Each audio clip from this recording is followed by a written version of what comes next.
국어를 잘하는 친구들에게 어떻게 그렇게 국어를 잘하는 거야? 라고 물어보면 아이들이 공통적으로 하는 이야기가 있어요. 잘 모르겠어요. 그냥 풀었는데 맞아요. 국어는 그냥 풀면 점수가 나와요. 보통 이렇게 이야기를 하거든요. 이게 의미하는 바가 뭐냐면 국어는 어디선가 배운 기술이나 비법으로 푸는 과목이 아니라 스스로의 언어 능력으로 푸는 과목이기 때문에 그래요. 그래서 저희가 읽기 교육에서 정말 엄청난 명언이 있는데 읽기는 가르칠 수 없다라는 말이 있어요. 쉽게 이야기를 하면은 읽기는 스스로 경험을 통해서 키워나가는 수밖에 없다는 거예요. 자전거 타기를 생각해 보시면 될 것 같은데 저희가 자전거를 옆에서 누군가 시범을 보여주고 타는 방법을 알려준다고 해서 자전거를 잘 타지는 않잖아요. 그거랑 똑같은 거라고 보시면 될 것 같아요. 자, 그래서 국어 교육의 기반은 이 읽기를 잘하는 그리고 읽기를 포함한 듣기, 말하기, 쓰기 이 전반적인 언어 능력의 기본 능력을 키워주는 것. 이게 근간이 되지 않으면 아이들이 나중에 학원을 다니든 과외 선생님을 만나든 아무리 많은 시간을 투자해서 배워도 한계치가 있을 수밖에 없더라고요. 그리고 이 언어 능력을 근본적으로 키워주는 건 저는 지금 초등을 대상으로 말씀을 드리고 있지만 엄밀히 말하면 아주 어릴 때 영유아기부터 듣기, 말하기부터 시작이 돼요. 듣기, 말하기, 그러니까 풍성한 언어 환경이라고 저희가 흔히 이야기를 하잖아요. 거기에서부터 시작해서 읽기를 배우면 읽기, 쓰기 이게 전체적으로 많은 경험을 통해서 아이의 기본적인 언어 능력이 키워지는 거고요. 언어 능력이잖아요. 힘이잖아요. 이 힘이 있어야 나중에 국어는 물론이고 다른 과목을 할 수 있는 기본적인 도구를 갖게 되는 거기 때문에 근본적으로 언어 능력 키워줘야 된다는 걸 기억만 하고 계셔도 초등 때 국어 교육의 방향을 좀 잡으실 수가 있을 거예요. 자, 문제는 우리 아이들마다 가지고 있는 언어 능력치가 좀 달라요. 언어 능력치가 얼만큼이냐에 따라서 정말 많이 채워줘야 하는 아이도 있고요. 조금만 도와줘도 잘하는 친구들이 있어요. 이 언어 능력치를 판단하시는 아주 쉬운 방법은 자기 학년의 국어 문제집과 독해 문제집을 한번 풀게 해보세요. 그래서 70% 이상 못 맞힌다면 아, 무언가 조금 국어에 어려움이 있구나 라고 생각을 하시는 게 맞을 것 같아요. 국어 능력 키우기 위해서 그래서 초등학생 때에는요 제일 중요한 게 학원을 최소화하는 거예요. 왜냐하면 여유 시간이 있어야 아이들이 무언가를 읽고 그리고 읽은 것들에 대해서 좀 사고하고 생각하고 생활과 연결지어 판단하는 기초적인 힘을 좀 키울 수가 있거든요. 중고등학생까지는 이렇게 당연히 못하겠지만 초등은 무조건 시간이 있어야 된다라고 제가 강조드리고 싶고요. 우리 초등 때 가장 크게 빠지기 쉬운 함정이 뭐냐면 학원을 많이 다니면 아이들이 인풋이 많기 때문에 어느 정도 무언가 발전하는 것처럼 보여요. 하지만 계속 그렇게 인풋 중심의 학습만 많이 하면은 기본적인 학습력을 키우거나 이해력을 키우거나 제가 지금 강조를 드리는 국어력을 키우는 게 아니라 그냥 어떤 물리적인 힘에 의해서 언뜻 잘하는 것처럼 보일 뿐이에요. 그래서 이걸 초등 때 가장 좀 신경을 써주셨으면 좋겠습니다. 자, 국어 능력에서 가장 기본은 어휘인 거 아시죠? 어휘는 반복 독서가 기본이긴 해요. 왜냐하면 같은 책을 계속 여러 번을 읽으면 나중에는 그 책의 어휘들도 하나하나 다 들어오고 어휘가 어떤 맥락에서 쓰였는지 보이면서 어휘를 유추해낼 수 있는 힘까지 키워지는 거거든요. 근데 문제는 반복 독서를 하는 친구도 있지만 그냥 성격적으로 하지 않는 친구들도 많이 있어요. 그럴 때 억지로 저희가 시킬 수는 없거든요. 그럴 때는 그러면 한 번만 읽는 책들의 양을 늘려가시는 것도 좋은 방법이고요. 이것도 좀 뭔가 상황상 되지 않으면 그 다음으로 저희가 형식적인 방법 중에 한 가지인 문제집을 활용하시는 것도 좋습니다. 자, 그리고 우리가 국어 능력에서 사실 계속 이야기하는 것 중에 하나가 비문학 지문 이해 능력인 거 아시죠? 근데 이 비문학 지문 이해 능력에 대해서는 여러 가지 좀 논란들이 있는 것 같아요. 일단 제가 하나 좀 부탁드리고 싶은 것은 비문학이 나중에 걱정이 된다고 해서 초등부터 너무 어려운 비문학 지문을 읽거나 기술을 훈련시킨다고 해서 크게 이게 성장하지는 않아요.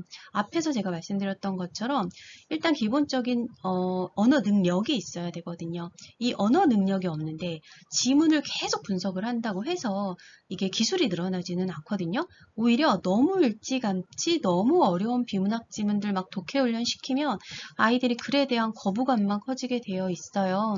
그래서 재미있는 비문학 지문들을 읽는 거는 참 좋은데 자기 나이를 너무 뛰어넘는 것, 자기 언어 능력 능력을 너무 뛰어넘는 거를 계속 막 뭐 핵심 요약을 하고 단어를 뽑아내고 이런 식의 좀 어려운 훈련은 저는 추천을 드리지 않아요. 기초적인 능력을 키우는 방법은 그럼 뭘까요? 이것도 참 많은 논란이 있어요. 어떤 분은 초등 때 문학을 끊으라고 하시는 분도 있고요. 문학을 계속 읽어야 된다는 분도 있거든요.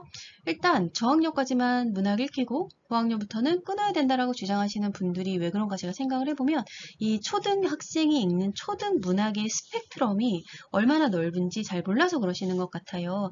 여러분, 문학이 깊이 있게 들어가면은 비문학보다 더 어려운 게 원래 문학이에요.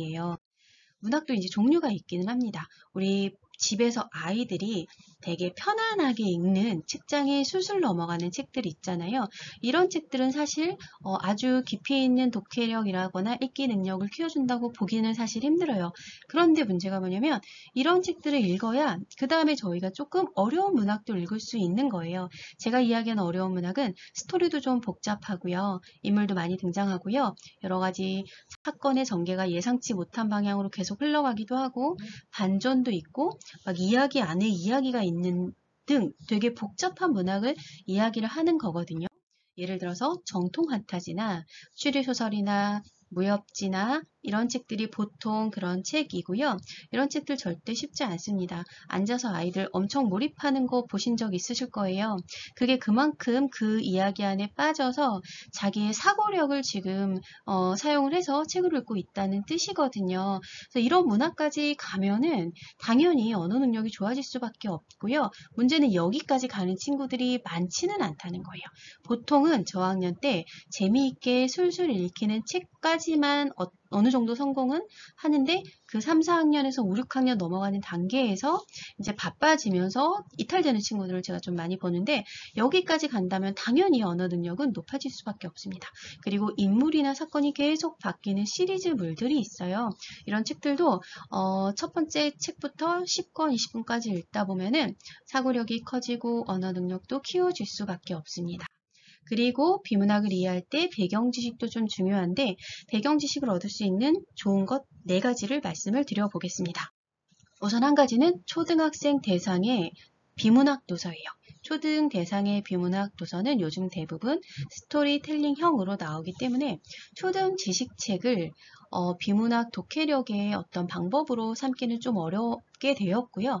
지금은 오히려 그 재미있는 지식책들을 읽으면서 배경 지식을 재미있게 얻는 것으로 활용을 좀 해보시면 좋을 것 같은데 중요한 거는 지식책을 좋아하지 않는 친구들은 학년보다 2단계 정도 낮춰서 하셔야 술술 읽을 수가 있어요. 그 다음에 학습 만화도 배경 지식 얻는 데 도움이 되게 많이 되고요. 어린이 잡지, 과학동화, 위즈퀴즈, 과학소년, 초등 독서 평설이 있어요. 3가지는 과학이고 초등 독서 평설은 논술 월간지거든요. 이런 것도 틈나는 대로 보면 아이들이 여러 가지 상식과 지식을 익히면서 좀 다른 글줄을 읽는데 도움이 되기도 합니다. 그리고 어린이 신문 요즘 많이 읽는 어린이 신문인데요. 시중에 책이 많이 나와 있잖아요. 그런 책을 포함해서 어린이 동화, 어린이 조선 홈페이지에 있는 신문도 같이 보시면 좋겠어요. 왜냐하면 시중에 나오는 책들은 지금 이제 쉽게 풀어서 나온 책들이 많다 보니까 우리가 좀 읽는 힘까지 키우려면 그 홈페이지에 있는 것까지 읽으시기를 권해드리고요. 하나 오해를 좀 푸셔야 되는 게 저희가 이 국어 능력을 키우는 데 있어서 독서가 도움이 된다 안 된다 이 얘기를 되게 많이 하시는데 독서는 주관적인 해석을 하는 과목이고 객관적인 분석을 요구하는 건 국어이기 때문에 독서를 많이 한다고 해서 국어를 잘한다는 보장은 없다 이런 이야기들을 많이 하잖아요. 이 말은 반은 맞고 반은 틀리다고 저는 보고 싶어요. 왜냐하면 이게 독서 발달 차원에서 생각을 해보시면 답이 나올 텐데요. 책을 읽고 처음에 모든 독자는 주관적인 해석을 해요. 그게 독서를 하는 거거든요. 그런데 이 주관적 해석을 마음껏 하는 단계를 거쳐야만 객관적 분석을 하는 단계까지도 가는 거예요. 초등학생 저학년 친구들이 책을 읽고 자유롭게 감상을 이야기를 하고 저자의 의도와 상관없는 이야기들을 하고 어른들이 보기에는 이 장면이 되게 의미 있어 보이지만 다른 장면을 찾고 하잖아요. 이게 원래 독서 발달에서 저학년들이 거치는 단계예요. 이렇게 마음껏 하고 나서 나중에 고학년 가서는 정확하게 저자가 이야기하는 것까지 찾는 단계로 가요. 그래서 독서가 무조건 주관적 해석을 하는 분야이기 때문에 국어랑 관련이 없다고 말하기에는 조금 어렵고요. 다만 이제 우리 아이들에게 독서랑 국어 시험은 다르기 때문에 국어 시험을 볼 때에는 명확한 답을 찾아야 되고 너의 의견이 아니라 출제자의 의도를 찾아야 된다라는 걸 알려주면 독서를 이렇게 좀 자유롭게 해온 능숙한 아이들, 능숙한 독자들은 그 말도 충분히 이해하고 잘할 수 있습니다. 자, 그리고 가장 중요한 건 뭐냐면 저희가 국어 공부에 대한 여러 가지 뭐 로드맵이라던가 방법론들이 많이 있잖아요. 그게 모든 아이들에게 다 적용이 되진 않아요. 아이들마다 국어라는 하나의 이름 안에서도 그 세분화해서 들어가면은 좀 어려워하는 부분들이 다 다르거든요. 그거를 그래서 관찰을 해서 아이에게 필요한 부분만 채워주시면 됩니다. 자, 그리고 중요한 건 학원에 의지하지 않으셨으면 좋겠는 게 앞에서 제가 말씀드린 대로 읽기는 스스로 터득하는 수밖에 없어요. 이거는 옆에서 누가 설명해 줄 수 없고요. 저희 중고등학생들 국어학원에 가면 선생님이 정말 열심히 해석을 해주시고 설명을 해주시고 뭐 여러 가지 문제도 같이 봐주시잖아요. 그런데 아이들이 가지고 있는 기본적인 언어 능력이 없으면 아무리 많이 들어도 한계치가 있고요. 무엇보다 더 이상 넘어가면 물리적인 시간 안에서 그 많은 진도에 해당하는 부분을 다 해줄 수가 없어요. 그래서 근본적인 언어 능력을 키워주시는 게 가장 최고의 방법이고 그 근본적인 언어 능력을 키울 수 있는 최적의 시기가 초등학생 시기라는 것. 이것만 기억하셔도 되겠습니다.